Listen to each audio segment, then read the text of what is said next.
Hi guys, I hope you're doing well. I hope you're continuing to enjoy the book. I was thinking about the last chapter where Farmer Brown's boy didn't have any luck fishing, and I wondered if that's ever happened to you guys. Have you ever gone fishing and not caught anything? I know you guys are good fishermen, so I didn't know if that ever happened to you. Well, we're going to read the next chapter, and the next chapter is called Farmer Brown's Boy Feels His Hair Rise.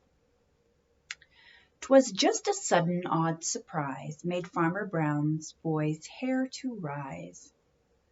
That's a funny thing for hair to do, rise up all of a sudden, isn't it? But that is just what the hair on Farmer Brown's boy's head did the day he went fishing in the Laughing Brook and had no luck at all. There are just two things that make hair rise: anger and fear.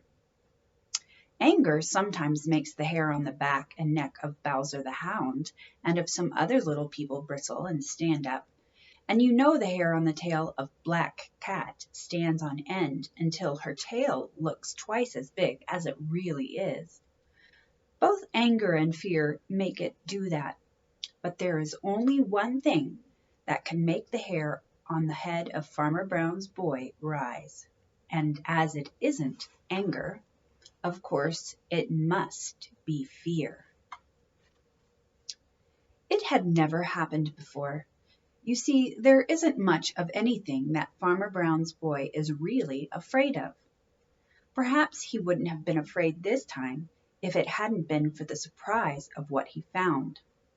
You see, when he had found the heads of those trout on the bank, he knew right away that someone else had been fishing, and that was why he couldn't catch any. But it didn't seem possible that little Billy Mink could have eaten all those trout, and Farmer Brown's boy didn't once think of Little Joe Otter, and so he was very, very much puzzled.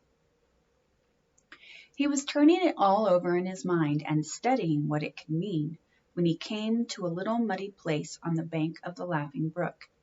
And there he saw something that made his eyes look as if they would pop right out of his head, and it was right then that he felt his hair rise. Anyway, that is what he said when he told about it afterward. What was it he saw? What do you think? Why, it was a footprint in the soft mud. Yes, sir, that's what it was, and all it was. But it was the biggest footprint Farmer Brown's boy had ever seen, and it looked as if it had been made only a few minutes before. It was the footprint of Buster Bear. Now, Farmer Brown's boy didn't know that Buster Bear had come down to the Green Forest to live. He never had heard of a bear being in the Green Forest, and so he was so surprised that he had hard work to believe his own eyes, and he had a weird feeling all over, a little chilly feeling, although it was a warm day. Somehow he didn't feel like meeting Buster Bear. If he had had his terrible gun with him, it might have been different, but he didn't, and so he suddenly made up his mind that he didn't want to fish any more that day.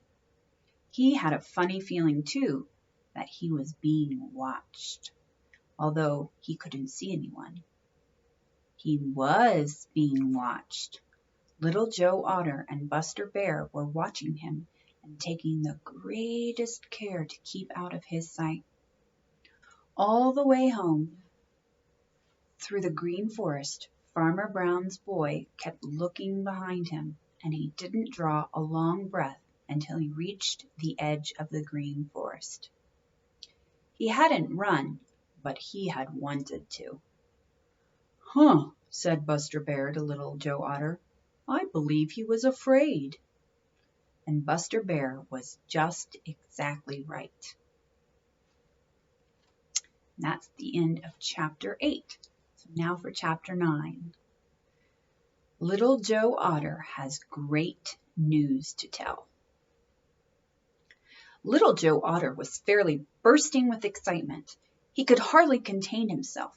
He felt that he had the greatest news to tell since Peter Rabbit had first found the tracks of Buster Bear in the Green Forest.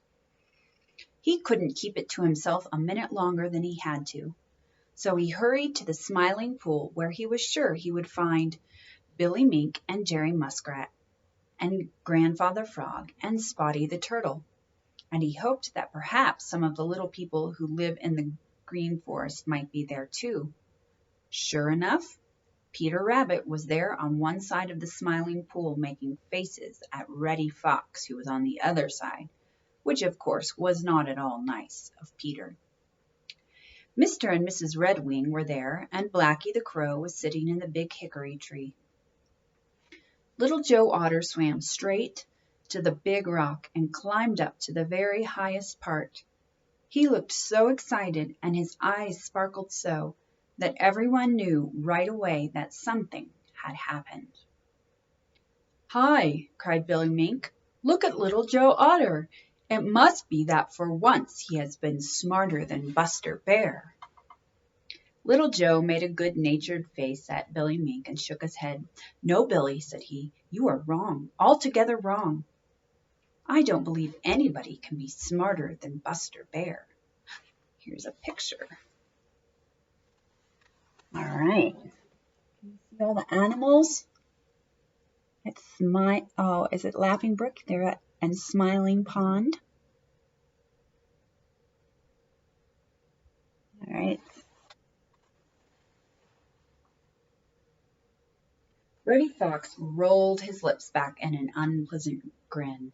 "Don't be too sure of that," he snapped. "I'm not through with him yet." "Boaster, boaster!" cried Peter Rabbit. Reddy glared across the Smiling Pool at Peter. "I'm not through with you either, Peter Rabbit," he snarled. "You'll find it out one of these fine days."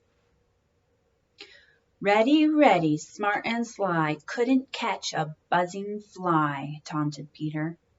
"Chug-a-rum," said Grandfather Frog in his deepest, gruffest voice. "We know all about that. What we want to know is what Little Joe Otter has got on his mind." "It's news, great news," said Little Joe. "We can tell better how great it is when we hear what it is," replied Grandfather Frog testily. "What is it?"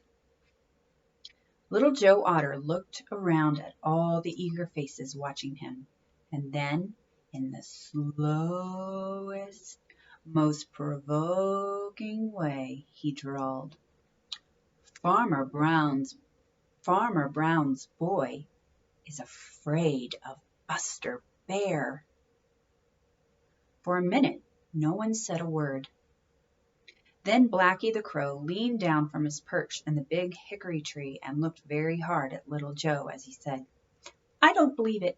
I don't believe a word of it. Farmer Brown's boy isn't afraid of anyone who lives in the Green Forest, or on the Green Meadow, or in the Smiling Pool, and you know it. We are all afraid of him." Little Joe glared back at Blacky. "I don't care whether you believe it or not. It's true," he retorted. Then he told how early that very morning he and Buster Bear had been fishing together in the Laughing Brook, and how Farmer Brown's boy had been fishing there too, and hadn't caught a single trout because they had all been caught or frightened before he got there. Then he told how Farmer Brown's boy had found a footprint of Buster Bear in the soft mud, and how he had stopped fishing right away and started for home, looking behind him with fear in his eyes all the way. "Now tell me that he isn't afraid," concluded Little Joe. "For once he knows just how we feel when he comes prowling around where we are. Isn't that great news? Now we'll get even with him." "I'll believe it when I see it for myself," snapped Blacky the Crow. And that's the end of Chapter 9. So next time we'll read Chapter 10, and it's called Buster Bear Becomes a Hero. Ooh, I wonder how he's going to become a hero. What do you think? All right, I'll see you next time. Bye.